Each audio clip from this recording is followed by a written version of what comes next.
This is Kant Part 2, Kant's Moral Philosophy.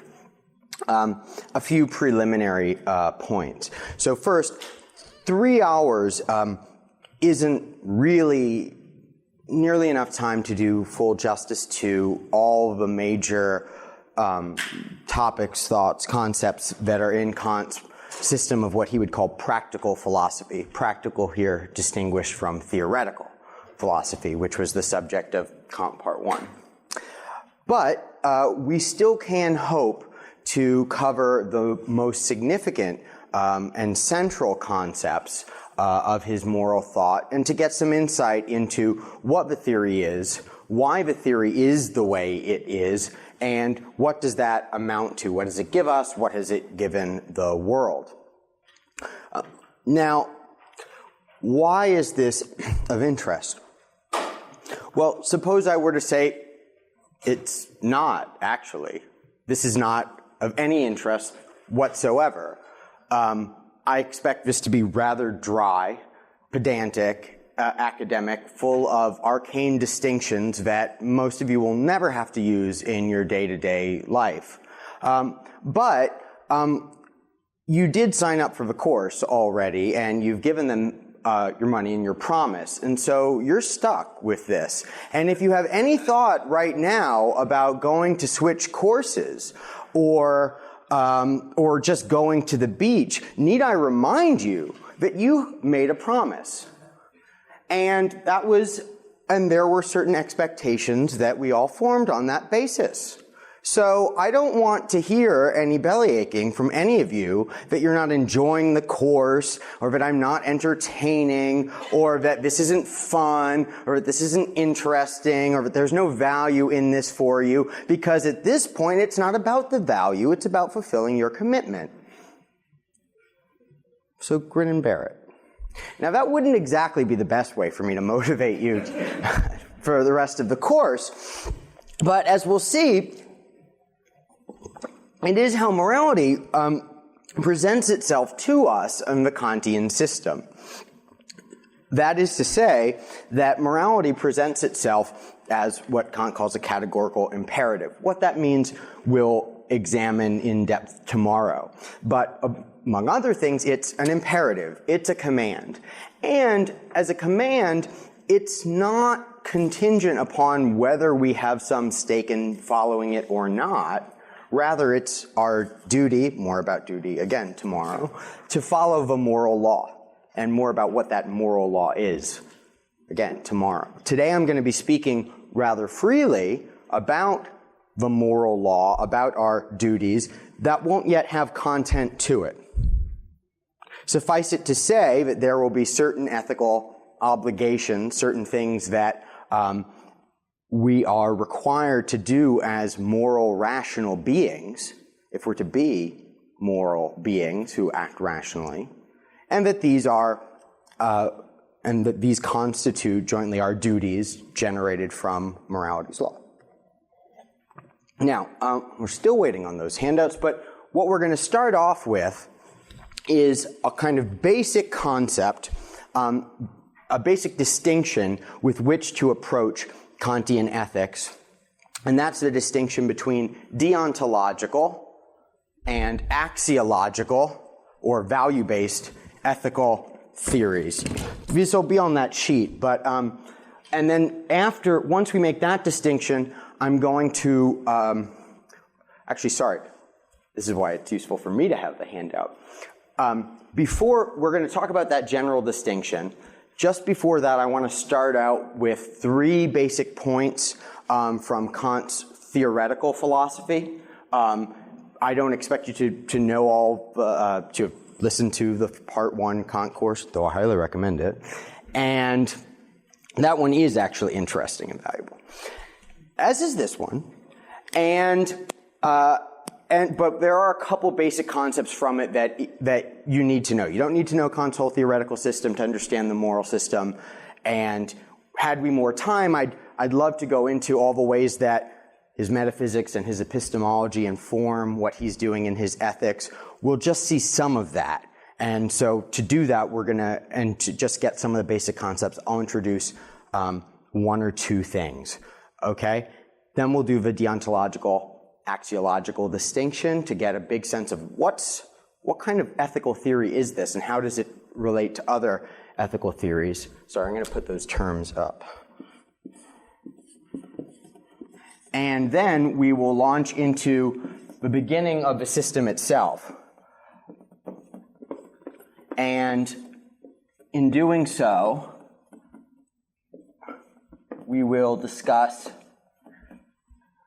the goodwill and acting in accordance with and acting from duty. Well, just any moment now, those handouts will be coming in. Okay, so let's talk a little bit about Kant's theoretical philosophy. Incidentally, if you need me to repeat anything, or if you need if you have a clarificatory question or something like that, feel free to raise your hand at any time. The more questions that get asked in the course of this, the less time at the end of the class we'll have for set questions then. But I'm happy to entertain questions on the go. I find that it's more organic that way. So feel free. Okay, and if if I don't have time to cover it, I'll just say I'll come back to you. All right. Let's start with two basic distinctions in Kantian theoretical philosophy that are going to be really important to Kant's moral philosophy. The first one is the distinction between the a priori and the a posteriori.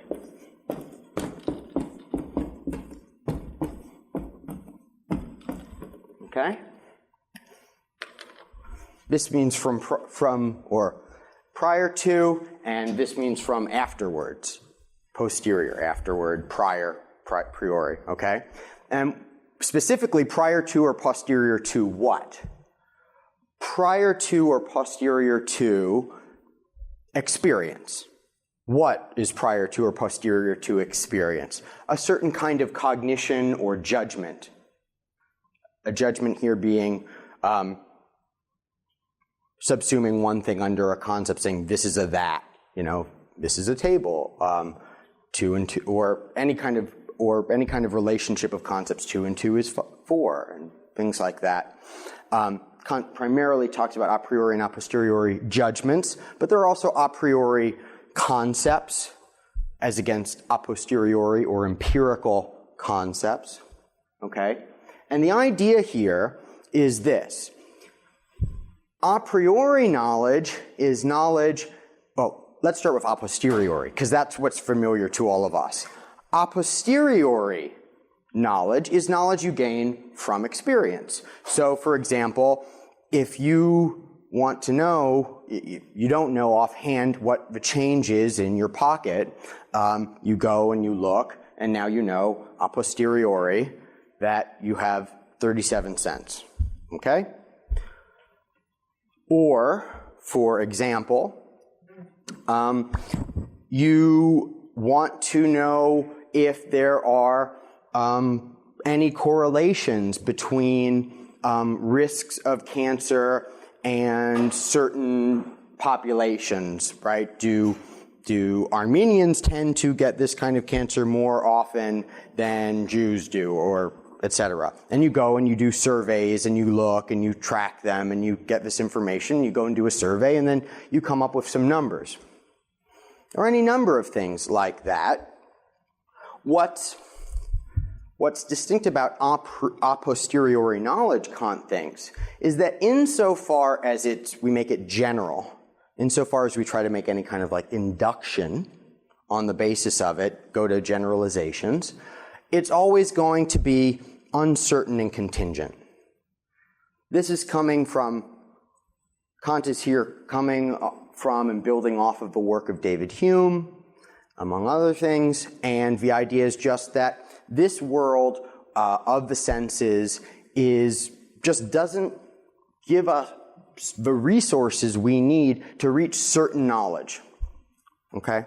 You can't get any kind of certainty from experience. For example, if I were to try to generalize and say this person is this much more likely to get cancer from those bases, maybe, maybe not, you don't know. You've only seen it so many times before, you don't necessarily know that it's going to happen again. There's no necessity in it, any kind of inference or generalization that you draw. Well, what then has that kind of certainty? Well, we see the kind of certainty, the kind of necessity of knowledge that Kant finds lacking in a posteriori knowledge in, say, mathematics. It's not like you have to worry about the next time you take 2 apples and 2 more apples, whether or not you'll get 4 apples. Well, up till now, every time I've taken 2 apples and 2 other apples, I've gotten 4 apples. And this has worked most of the time. But I'm a little bit hesitant to say that this time around I might not get 4 apples. No, it's certain. I don't have to worry about, thank you. I don't have to worry about that. So, and not only do I not have to worry about it, suppose I were to ask you, well, how do you know it's going to be 2 and 2 the next time? It would be absurd, or if I asked you to tell me what the sum of 2 numbers were, and to tell me, with definite certainty, it would be absurd to follow a method of going out and making a survey of it. Well, this time when we did 2 and 2, it got 4. That time when we did 2 and 2, we did 2 and 2 bananas, we got 4 bananas. We did 2 and 2 pineapples, we got 4 pineapples. We did 2 and 2 apples, we got 4 apples. I think it's safe to say that 2 and 2 is 4 for fruit. But before anybody tries to start assembling a fleet of cars or planes, we better start counting those 2, right? If we were to try to get mathematical knowledge a posteriori, it would be silly. Does anybody go out and do a survey to see if some mathematical formula will hold? No. I'm not trying to trick you. I mean, you don't actually do that. Whether Kant's analysis of why that's the case is right or not is another thing, but you don't do that. So where then do we get this kind of certain knowledge? Knowledge that we don't need past experience or induction based on, making a generalization based on past particular cases to reach it. That would be uncertain anyway. Doesn't come from experience. Where can it come from? Here's one option is to say there's no such knowledge. You could be just a skeptic about it. But Kant thinks, no. We have mathematical knowledge. We have moral knowledge as well. There are certainties. So it's got to come from something other than from within experience. Does it come from some other world, some extra experiential source? That is to say, does Kant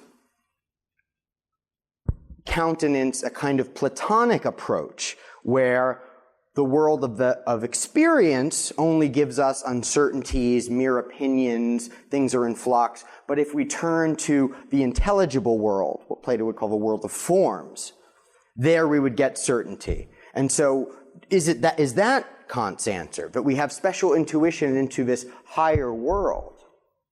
No. What the critique of pure reason endeavors to show, among other things, is that all pretensions of Platonic dogmatic metaphysics to be able to have insight into this other intelligible world, all those pretensions are vain. What we have is we have a world of experience. Even the things we know a priori, like, say, mathematics, are things that only apply to what happens in experience. What's beyond experience, we know nothing about. We might have hunches, faith, beliefs in what's beyond experience, but we have no knowledge of it. That's not to say Kant doesn't think there is another world beyond this world of experience. He does. That'll be the next distinction, the phenomenal noumenal. It's just that our a priori knowledge doesn't come from special intuitive insight into that other world.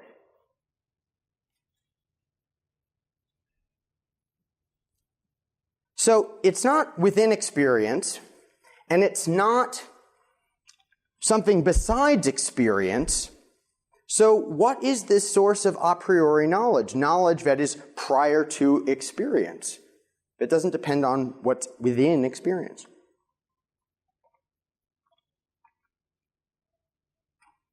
What could it be?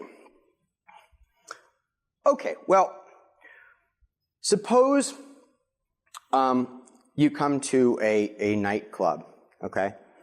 And in the past you've noticed that the ratio of men to women in this nightclub never becomes more steep than 3-2 or 2-3, okay? There's never more than 1.5 men to women or 1.5 women to men, okay? Now, you might have just noticed that on the basis of the past, right?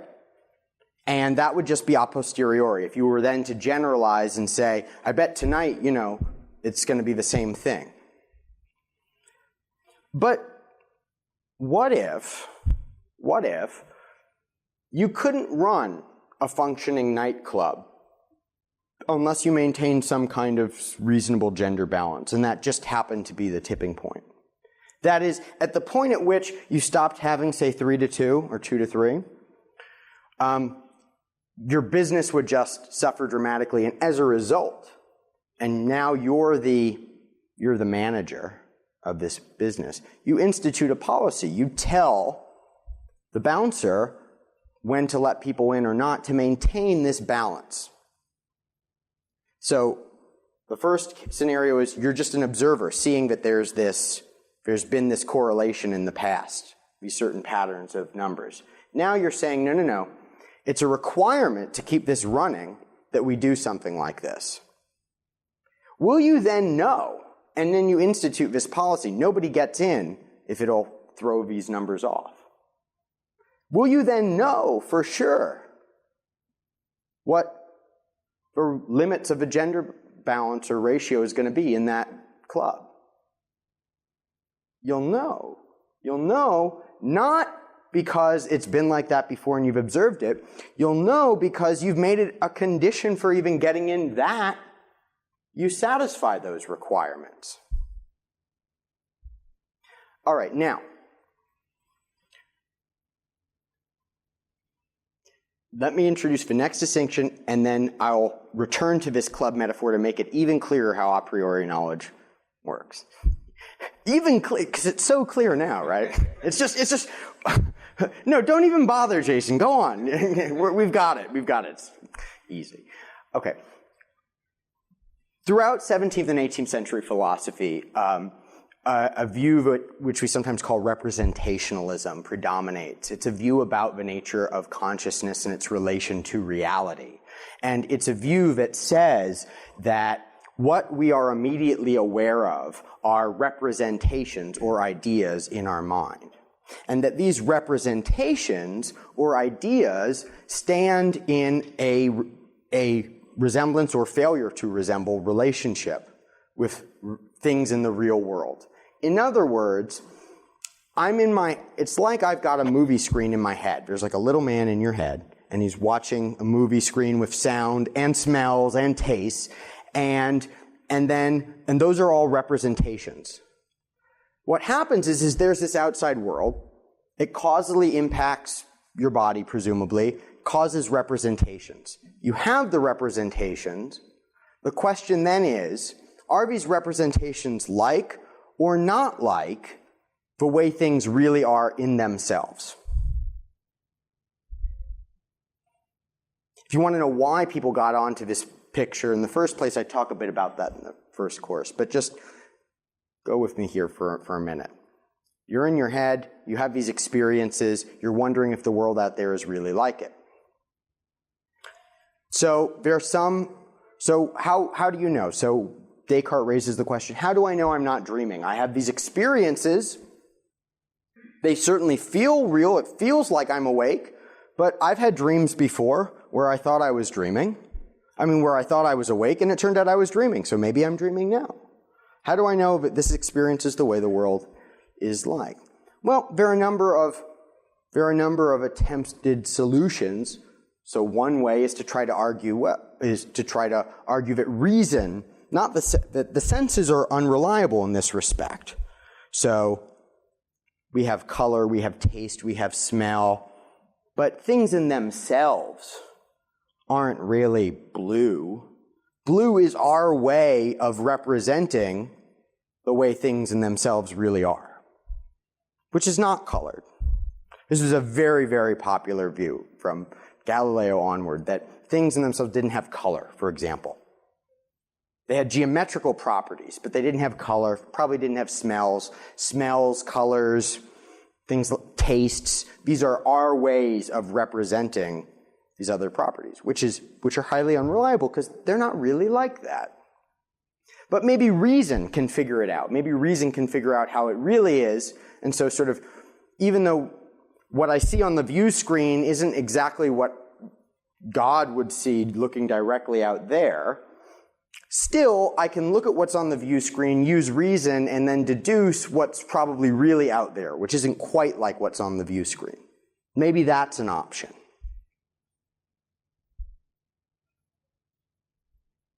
Does everyone understand just the picture right now? The relationship we're talking about here? Okay. What Kant does, others had started to conclude this, but Kant really makes it definitive, is to say, look, once you set up this picture, this representationalist picture, there's no getting outside to the world in itself. All you'll be aware of are your representations. You don't know what the things they represent are like at all. Because all your awareness are representations, not the things themselves. And any attempt to know the thing itself would be presented to you in the form of another representation. But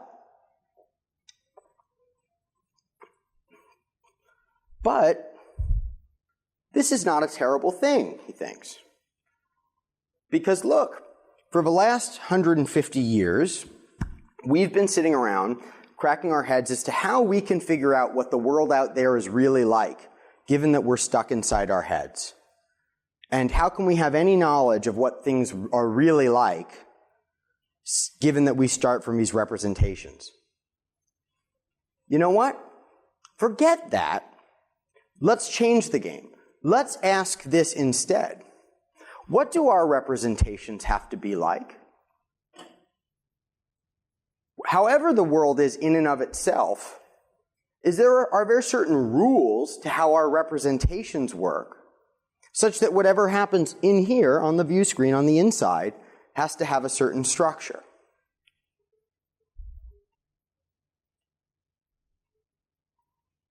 Call the things in themselves, what the world out there, external reality in itself, call that the noumenal. And call what we experience phenomena, meaning appearances. Kant's system is called Transcendental idealism, and Transcendental idealism is the view that all experience, both our inner monologue, our introspection, and sense experience, is mere appearance, not things in themselves. This lectern is a phenomenon. This room is full of phenomena, appearances, not things in themselves. But there are rules to how phenomena work. Because phenomena they are appearances and they are experience. And there are certain things you need to have a coherent experience. For example,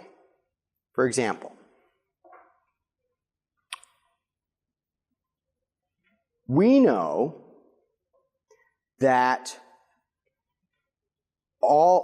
say geometry has necessity to it. and arithmetic has necessity to it. And why? Well, if we do a geometrical demonstration, we see that there are certain things that have to hold based on our initial definitions, postulates. So two parallel lines won't intersect, because that's just what parallel means in a Euclidean system. And it seems like what happens is space is just a condition of how we experience outer sense.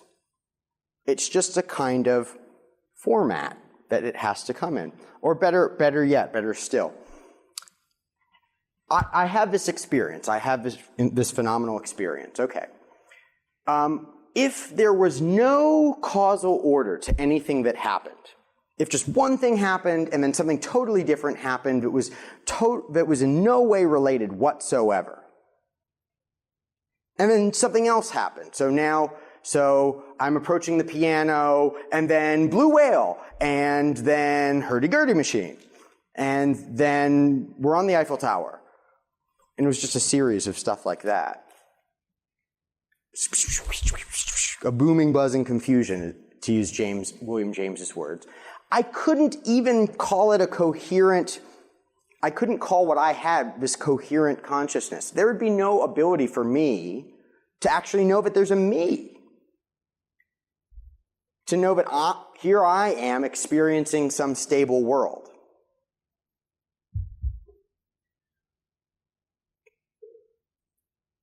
A minimum condition of what we call coherent experience, then, is that things happen in this sort of causal order.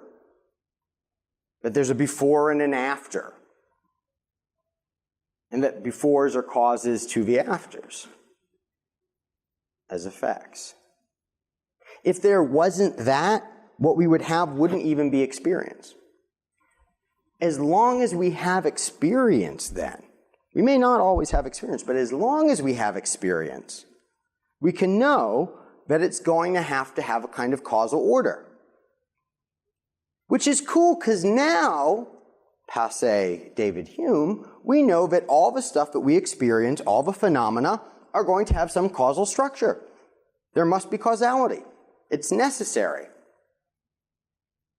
And we don't need to just look at past experience and say, in the past, experience has had causality in it, so I expect it will continue to have causality in it. That would be a posteriori. That wouldn't be necessary. Rather, I say, there could be no experience to begin with that made any kind of sense unless causality was there as a condition.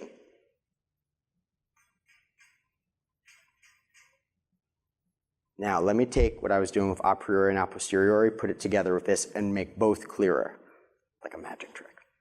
So here we are inside Club Phenomenon, the hottest philosophical club in town. And it's out there on Noumenal Street, okay, on Numina Street. And you're the manager of Club Phenomena. Here you are inside of it.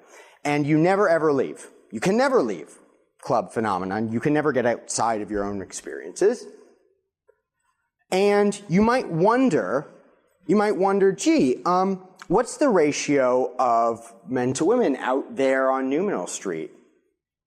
You will never know. You can't leave to go out and check. Some rationalist, dogmatic metaphysician might have some complicated proof based on the nature of the soul and God's benevolence to show that there must be more women than men, because otherwise it would be terrible for, people like Descartes or something. But that would be spurious. Kant rejects those things as he should. Instead, don't worry about what's going on out there on Noumenal Street. Worry about what's going on here. And know that since you need a decent gender balance to get in, to keep the thing running in the first place, it's got to be the case that the gender balance will be whatever it is you set it at. You won't let anything into experience unless it fulfills certain criteria, which you can add. Or, for example, You need to stamp people so that you know you've checked their ID. First of all, you need to check IDs because you need a liquor license to run the club. Can't have a good nightclub without a liquor license, so you got to check IDs. You just couldn't have club phenomenon without that liquor license. It would go belly up. So that must be the case. And you've got to check the IDs, and the only way to make sure of that is to stamp someone. So you can ask yourself, do people have butterfly stamps on their hands out on Numinal Street? We'll never know. Nobody cares. What I know is anybody who I will ever meet in club phenomena will have a butterfly stamp on their hand, because that's the condition of getting in. Which means I don't have to sit there and go around and look at everybody's hand in club phenomena to know that they're stamped. I don't have to try to know it a posteriori. I also don't have to go out on Numinal Street. I don't have to know it from something outside of experience. I just know it as a condition for the possibility of experience, or the framework of experience, or the rules of experience. And that's how we have a priori knowledge for Kant. But that means it can't be some particular thing from within experience. We can't know it a priori if that's the case, if our knowledge of it comes from some particular case. Similarly, it won't be necessary, it won't be absolute if it comes from some particular condition in experience, because experience can always change. But if it's something outside of experience that imposes rules onto experience, then it'll create things we can know a priori.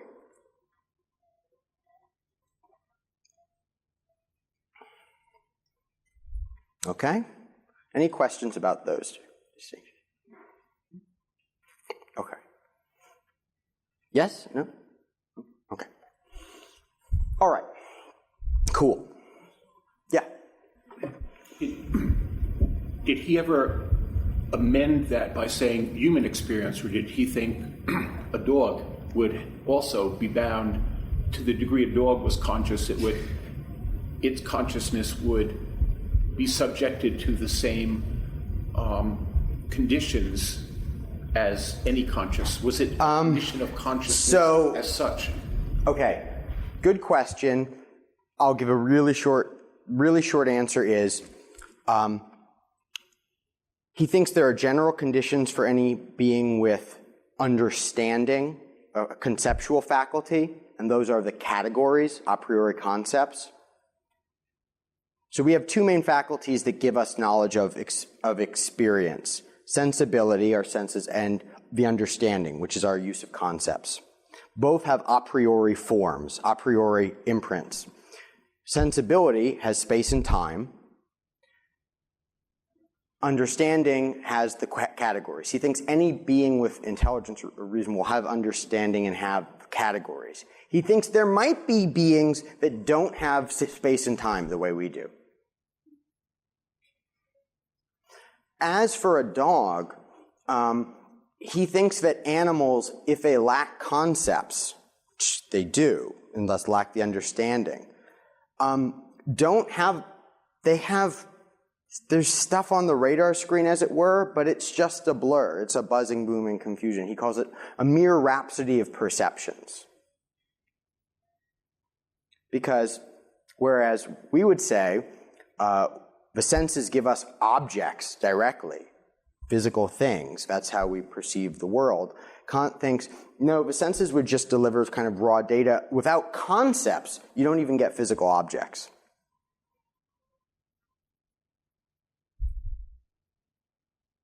Kant's immediate followers, people like Reinhold and Fichte, wanted to give an account of the conditions of consciousness as such, which was a little bit broader than experience.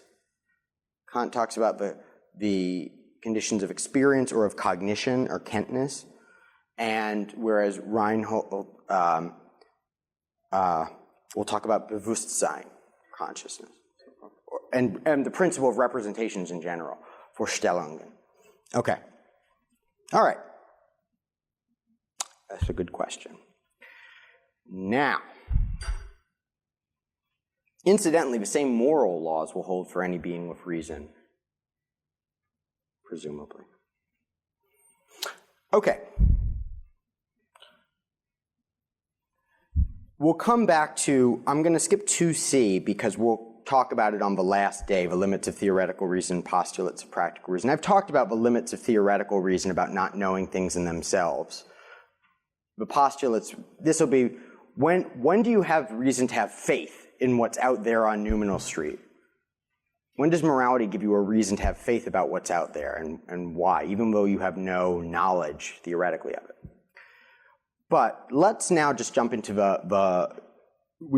we had to set up a priori, a posteriori, and there's really, the best time to do it is the first day. So now let's talk about the practical philosophy itself. All right, so to begin with, Kant's ethical system is a deontological system. Deon is a Greek participle. The verb is dein. It means to be necessary or to be binding. It's the same root as also the ancient Greek word for chains or fastenings, desmos. So basically, deontological means in a binding way, or by necessity, by obligation. What one has to do. Simply put, deontological ethical theories are ethical theories of what one has to do, what one is bound to do. As against what? As against ethical systems that don't start from, here are these things you have to do, now go do them, and how do you do them, and which ones do you have to do, but rather ethical systems that start from, what's good? What should I pursue? Oh, that's what pleasure is, what's good? Which kinds of pleasures? Oh, intellectual pleasures are what's good, and then secondly, bodily pleasures, and then thirdly, some other thing. Kind of got myself in the corner there. Okay, how do I pursue them? Oh, I need the virtue of pleasure getting. Okay, great. How do I do that? What I call here an axiological theory, or you can just call it a value-based ethical theory, is a theory that starts with some notion of what is good for you, what would make your life good, what is of value, and then and the ethical system can consist of arguing that this is what's of greatest value. It can consist of enumerating what things are of value, but then of course it has to give norms, it has to give guidelines, shoulds, to how to then pursue that value. But in any case, some value or set of values has logical priority in the theory, meaning, first of all, there's something of value here, and only secondly, do you get all your sort of moral commands or moral guidances on the basis of trying to obtain that valuable thing or things. Another thing you could call such theories is teleological. Teleology is just for the sake ofs, or means and ends. So these are systems that set certain ends, certain proper ends, certain moral ends, certain ends that are the good, and then prescribe means to obtaining them, proscribe things that will hinder or prevent them or destroy them.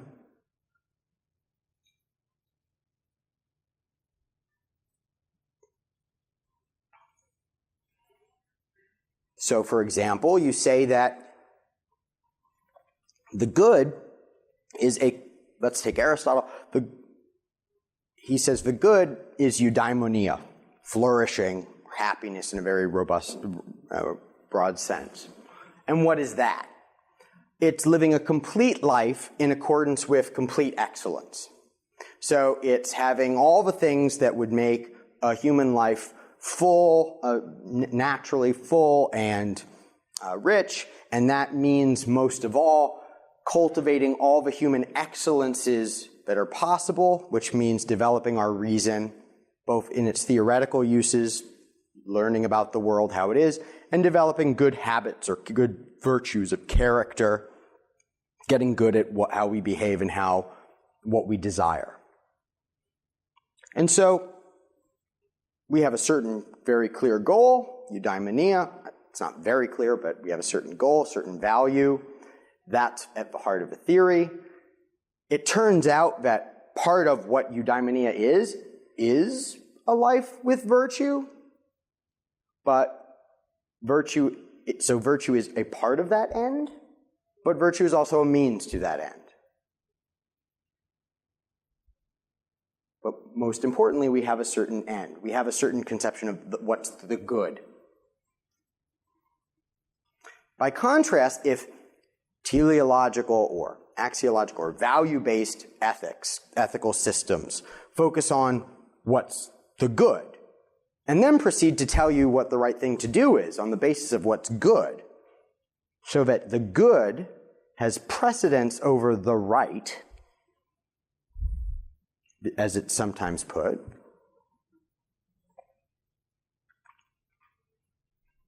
then deontological theories are theories that focus on what is right independently of or prior to any consideration of what's good. So these would be theories that start from, look, what are our obligations? What duties do we owe one another? What are the things that we have to do the right thing?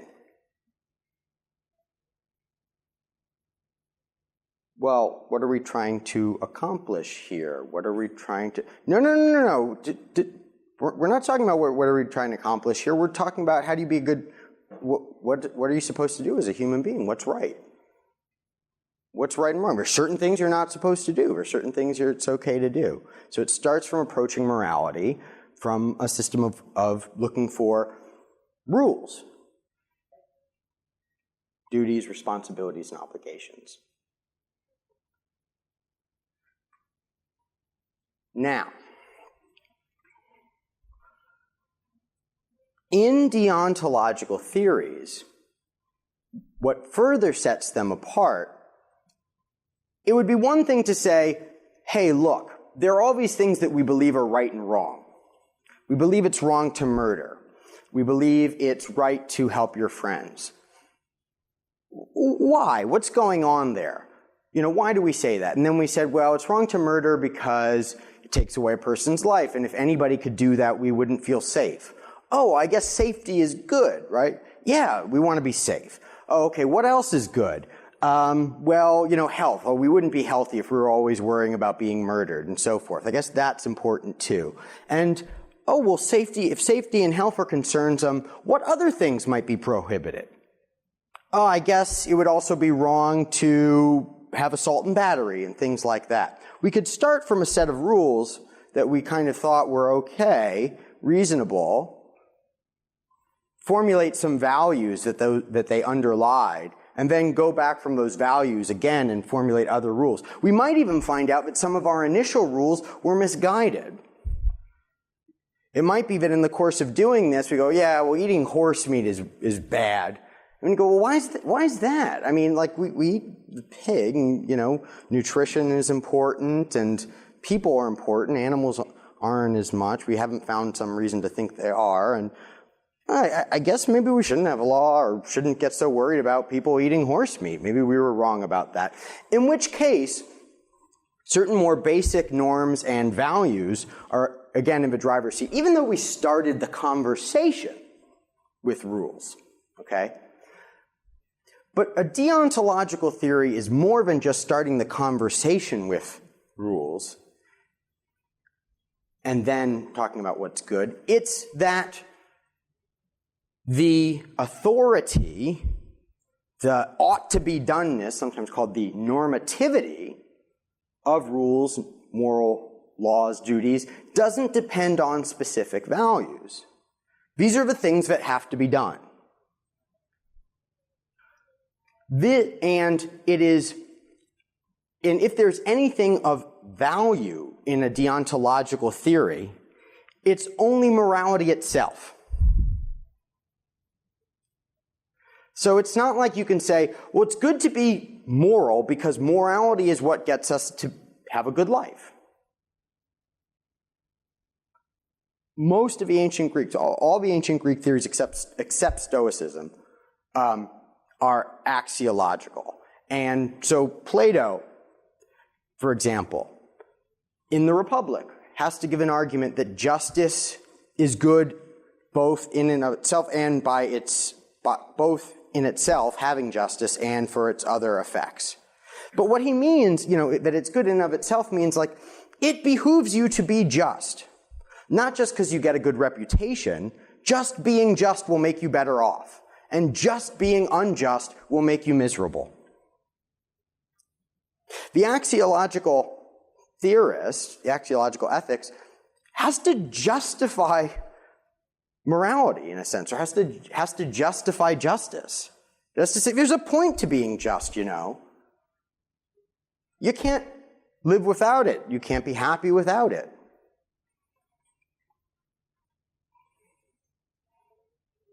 Whereas the deontological theory never tries to do that. Show me that justice is always in my interest. I don't have to show you justice is always in your interest. Justice is the right thing to do, whether it's in your interest or not. Who are you to ask, if committing an injustice will advantage you or not? The deontological theory just says, look, what's right is what matters, whether or not there's any kind of other benefit beyond that. And so, let's put it this way.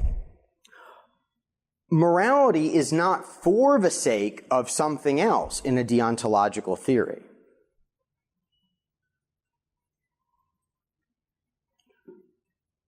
And it's not, yeah.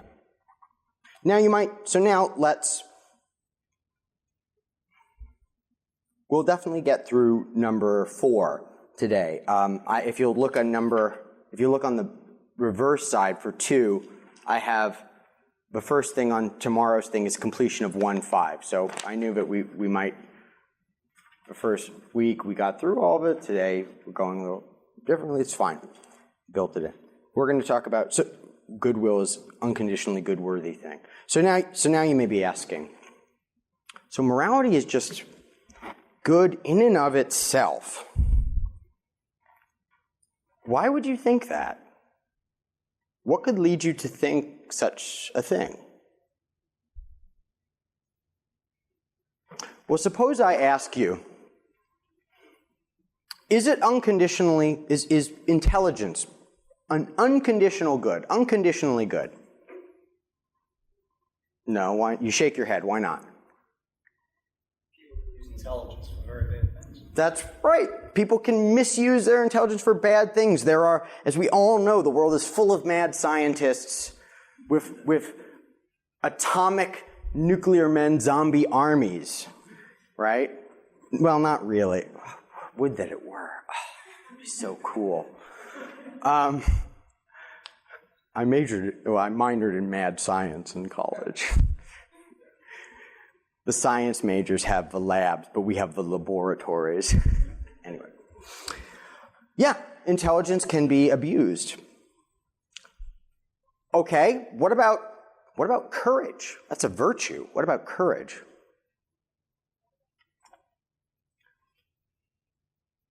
Unconditionally good?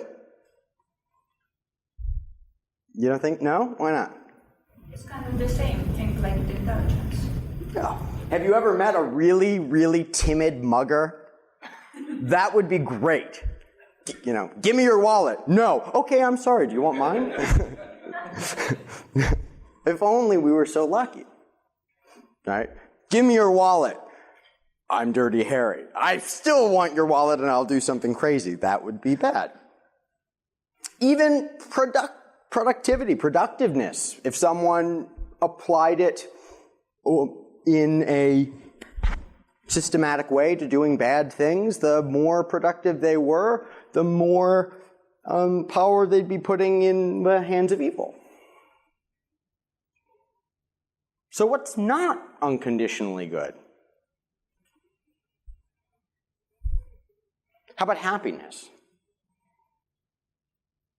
What could be bad about happiness?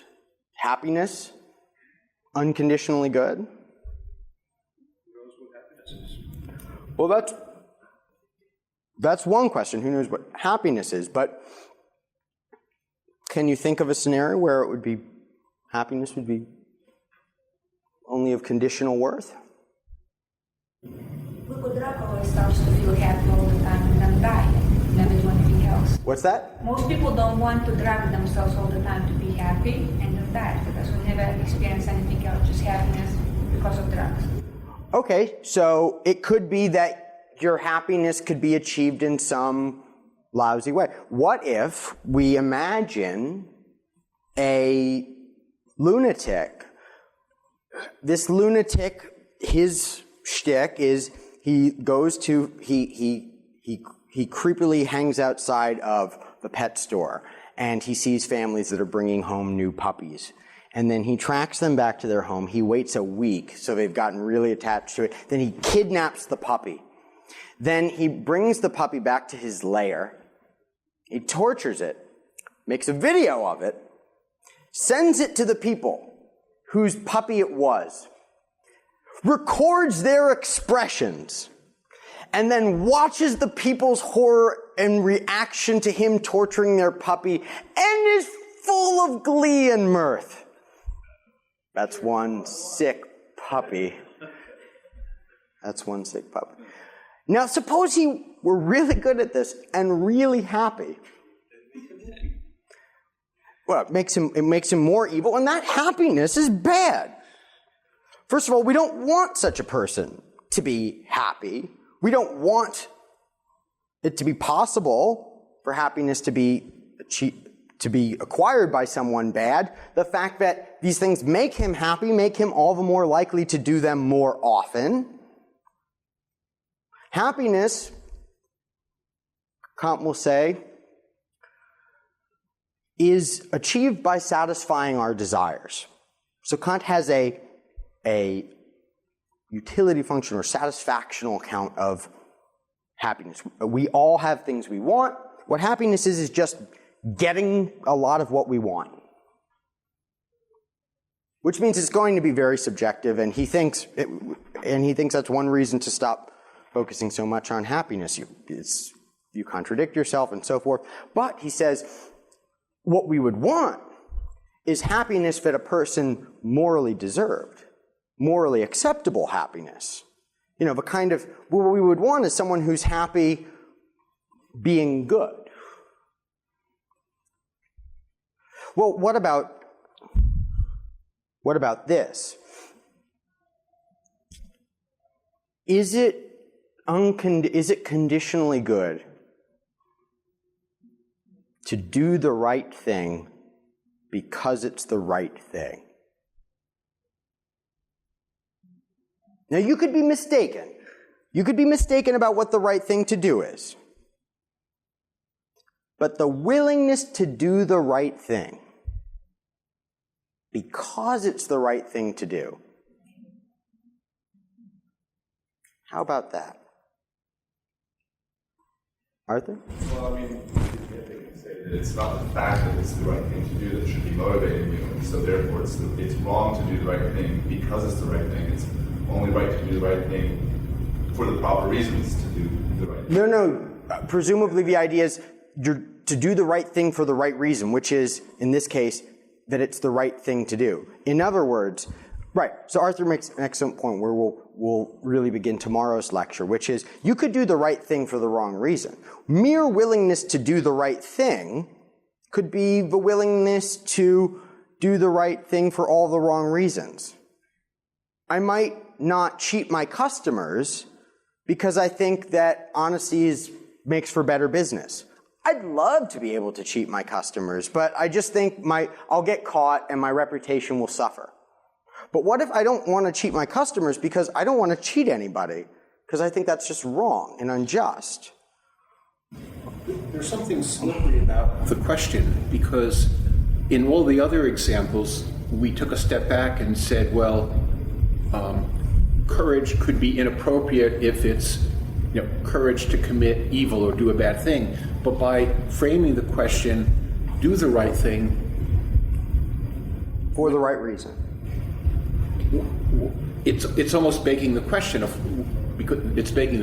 what is the right thing. But how could there be a bad reason to do the right thing for the right reason? There can't be. Good, you agree. Good, you agree then. You agree with Kant? No, good.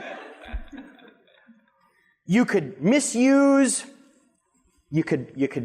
courage, you could misuse intelligence, but you could use it evilly. You could evilly be courageous, but you couldn't evilly be committed to goodness for goodness' sake.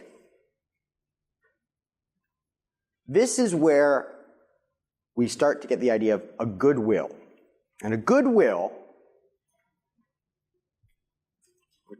right, good choices that we make, is a will that acts out of respect for the moral law.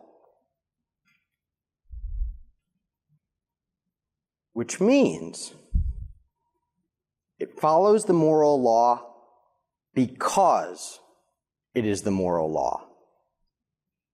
It does the right thing because it respects the authority of what's right.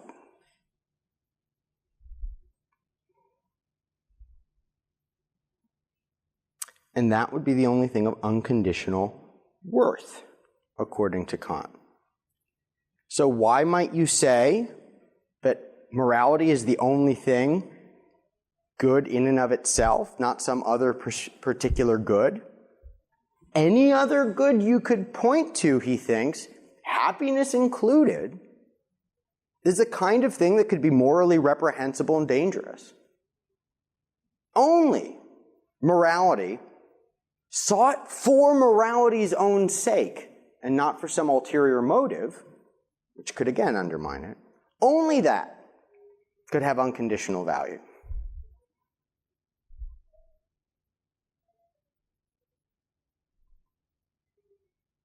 Now, think about that one. Puzzle over it. We'll pick up there tomorrow, okay? Any questions? Yeah.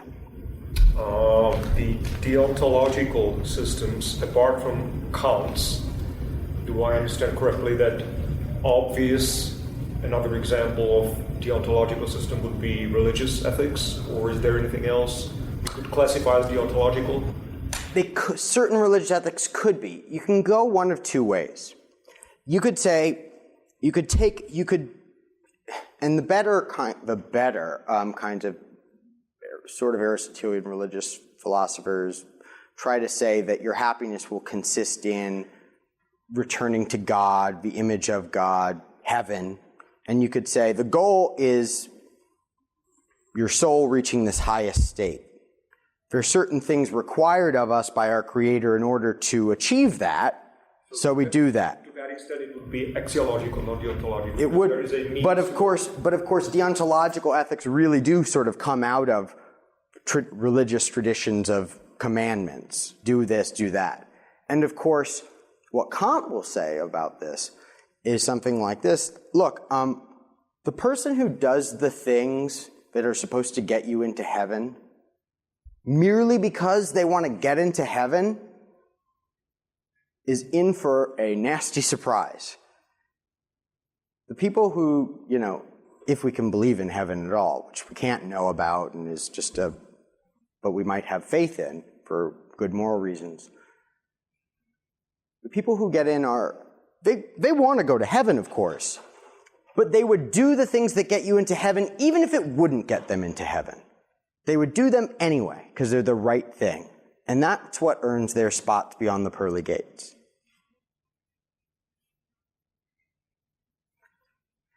Because, I think this is an intuition that people often have, which is that in certain religions, every so often somebody will say, God wants us to do this, God wants us to do that, and we're going to get this reward. And everyone's like, yeah, you'll get this reward, you'll get this reward. And then someone taps in deeper to the deeper root of it and says, you shouldn't be doing this because of this reward. You're not supposed to do this because it'll make you happy. God told you to do this, and it's God. So you have to do it. Which is the essence of faith, right? Religion. Yeah, insofar as it's obedience. Yeah. Okay. Well, thanks a lot, everyone.